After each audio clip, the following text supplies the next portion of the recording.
Salut, c'est Alassane, bienvenue dans la nouvelle vidéo de la série Dans la tête d'un coach. Aujourd'hui, dans cette nouvelle vidéo, je vais tout simplement te parler de ma routine que j'ai mis en place pendant le ramadan. Il faut savoir un truc, c'est que quand tu fais le ramadan et que le ramadan arrive d'un coup, que toi tu as plein d'habitudes, en fait c'est chaud. Quand je te dis c'est chaud, parce qu'en fait tu dois réussir à garder tes mêmes habitudes et associer le ramadan avec, et c'est vraiment compliqué. C'est ce que j'ai toujours fait depuis des dizaines d'années, depuis que je fais le ramadan. Et c'est la première fois que je fais le ramadan seul, donc de mon côté, ça veut dire que je dois tout faire de mon côté, que ce soit au niveau de la prière, que ce soit au niveau de la préparation des repas, que ce soit au niveau du nettoyage, etc. Donc je fais tout seul de mon côté. Et donc du coup, c'est pas pareil, c'est pas de la même manière. Donc du coup, j'ai dû, on va dire, me créer une nouvelle façon, des nouvelles habitudes, donc spéciales donc pour le ramadan, avec une routine vraiment spécifique, vraiment très disciplinée, et qui me permet tout simplement d'être beaucoup plus rigoureux et de réussir ce mois du ramadan. Et je vais t'expliquer en détail un peu ma routine pour que tu puisses comprendre et voir ce que je fais. Première leçon déjà que j'ai apprise déjà par rapport au ramadan et par rapport au repas en le faisant seul, c'est quoi? C'est qu'en fait, ça c'est ce que la plupart des gens font quand ils font le ramadan, ils ont l'habitude en fait de cuisiner beaucoup de nourriture et de laisser de la nourriture comme ça qui finit en fait à la poubelle parce qu'ils ne mangent pas, tout simplement parce qu'ils sont en train de penser, on va dire, à la journée, à ce qu'ils devraient manger le soir, et en général ils mangent la moitié, voire pas du tout ce qu'ils ont préparé.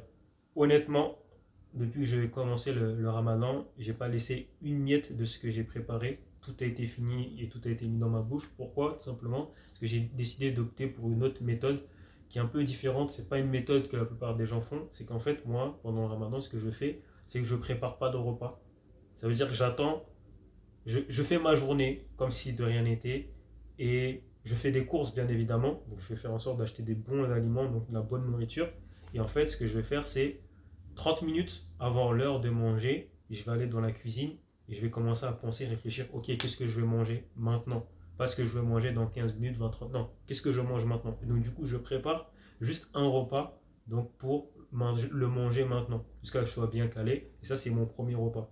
Et ensuite, je refais la même chose deux fois, donc dans la nuit, une fois, et ensuite, juste avant l'heure de finir de manger, je le fais une troisième fois, où là, ce sera plus une collation que je vais prendre. Et franchement, cette technique, elle est bien parce que déjà, tu gaspilles pas de nourriture, tu manges ce que tu dois manger, tu es calé, et si tu sais préparer, on va dire, ça va plus vite. En fait, quand tu as 30 minutes et que tu sais que c'est bientôt l'heure de couper, tu te dépêches, tu commences à réfléchir, tu as plein d'idées qui te viennent en tête. Donc, du coup, tu crées des repas que tu n'avais jamais créés d'habitude, et ça te permet tout simplement de manger aussi plus sainement si tu le fais et que tu as le frigo qui a les aliments nécessaires par rapport à ça. Donc je vais te raconter un peu ma routine étape par étape pour que tu puisses comprendre. Ok. Donc le moment de manger, donc à l'heure de la coupure, donc au Maghrib, quand c'est l'heure de couper, ce que je fais directement, je bois de l'eau et je mange. Ok, donc je mange, je prends mon repas dans un premier temps. Une fois que j'ai bien mangé, donc là, deuxième chose que je vais faire, c'est que je vais aller faire ma prière. Donc je vais faire ma prière. Une fois que j'ai terminé ma prière, deuxième chose que je vais faire, c'est tout simplement, je vais commencer à nettoyer, laver les assiettes et tout, être sûr qu'il n'y ait plus rien. Une fois que j'ai fini de nettoyer tout ça, je vais aller dormir directement. Directement, je vais dormir. Donc je vais dormir. Et je vais dormir à peu près 5 heures. Donc ça va être ma nuit de sommeil. Et je vais me réveiller à 3 heures du matin. Une fois que je me suis réveillé à 3 heures du matin, première chose que je vais faire, c'est tout simplement aller manger. Donc je vais préparer un deuxième repas. Et donc je vais réfléchir directement, ok là j'ai 30 minutes, qu'est-ce que je mange? Boum, je mange, je prépare mon repas et je mange mon deuxième repas. Une fois que j'ai fini de manger mon repas, donc là c'est bon, je suis bien calé, j'ai bien mangé, j'enchaîne directement pendant une heure, voire une heure et demie, donc je vais prier. Ok, donc je vais prier pendant une heure et demie. Je vais soit lire du Coran ou je vais faire autre chose, mais en tout cas je vais prier, m'instruire ok, par rapport à ça, c'est très important. Je vais faire ça à peu près une heure et demie. Et une fois que j'ai fini ça, donc pendant une heure et demie, donc de la prière, je vais retourner donc dans la cuisine pour me préparer une nouvelle collation.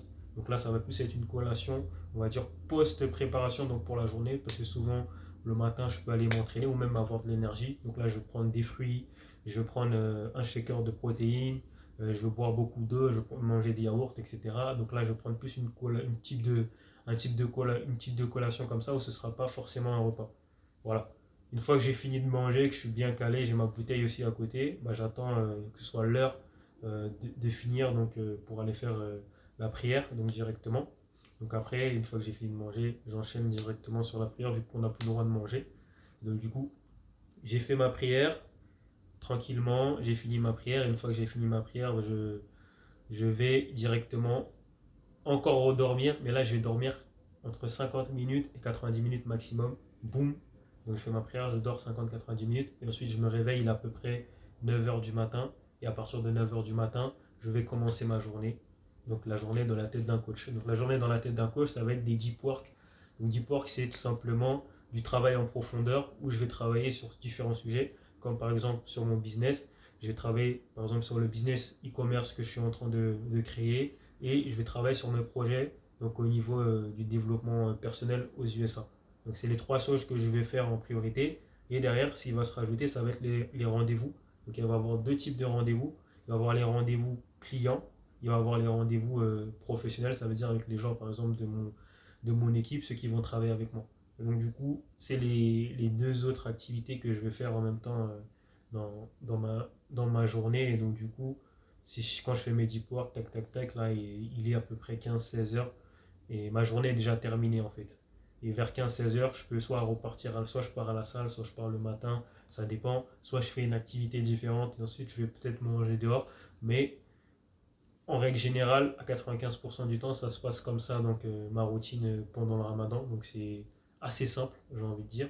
Et c'est ce qui me permet tout simplement de réussir donc, ce ramadan, sachant que je suis seul. Et ça me permet aussi de prendre beaucoup de temps, donc avec les 90 minutes que je vais passer à m'instruire, à lire le Coran, bah, ça va me permettre de simplement de m'élever spirituellement et de mieux comprendre le monde donc, qui est comme il est aujourd'hui, quoi. Voilà, donc pour cette vidéo dans la série Dans la tête d'un coach, c'était Alassane et je te dis à très vite pour une nouvelle vidéo.